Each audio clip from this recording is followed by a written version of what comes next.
నమస్తే. Albert Einstein ఈయన ఒక భౌతిక శాస్త్రవేత్త. Equal to MC square formula ఏదైతే ఉందో కనుగొన్న శాస్త్రవేత్త. ఈయన 1879లో జర్మనీలో పుట్టారు.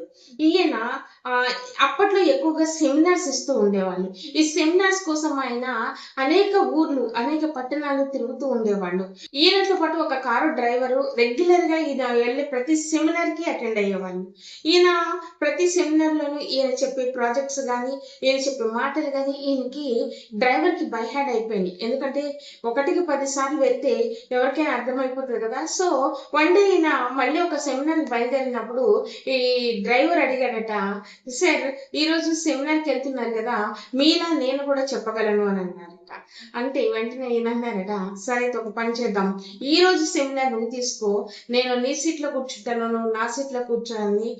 ఎప్పుడైతే ఆల్బర్ట్ ఐన్స్టీన్ అన్నారో వెంటనే డ్రైవరు డ్రెస్ చేంజ్ చేసుకొని ఈయన వేసుకున్న షూట్, అంటే అప్పట్లో ఫొటోస్ కానీ వీడియోస్ కానీ లేకపోవడం వలన ఈయన డ్రెస్ మార్చుకోవడం జరిగింది.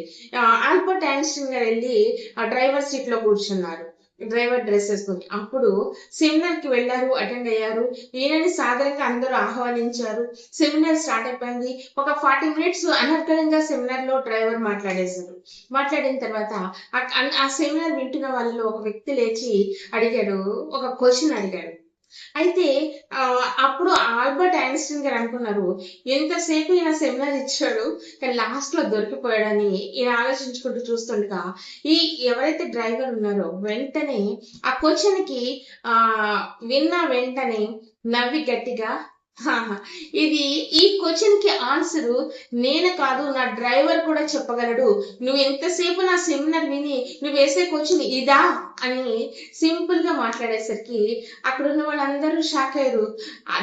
వాళ్ళతో పాటు ఆల్బర్ట్ ఐన్స్టీన్ గారు కూడా షాక్ అయ్యారు. ఎందుకంటే ఇక్కడ డ్రైవరు తన ప్రతిభను చూపించాడు. ఎందుకంటే తన స్పాంటినెస్, ఎట్లా ఏ సమయంలో ఎలా మాట్లాడాలి, ఏ విధంగా ఆన్సర్ చేయాలి అనే ఈ స్పాంటినెస్ ఏదైతే ఉందో అది చూసి చాలా అప్రిషియేట్ చేశారు ఆల్బర్ట్ ఐన్స్టీన్ గారు.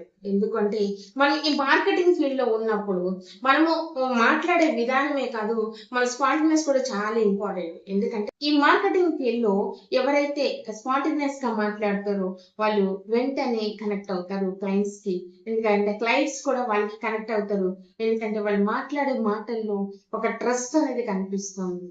అలాగే వీళ్ళకి మంచి అవకాశాలు వస్తాయి. మంచి ట్రస్ట్ ఎప్పుడైతే మనం వాళ్ళకి కనెక్ట్ అవుతామో, కనెక్ట్ అయిన వెంటనే మన మీద ఒక ట్రస్ట్ వస్తుంది. ట్రస్ట్ వచ్చిన వెంటనే వాళ్ళకి అవకాశాలు ఎక్కువగా ఉంటాయి. సో మనం ముందు మార్కెటింగ్ లో ఉన్నవారు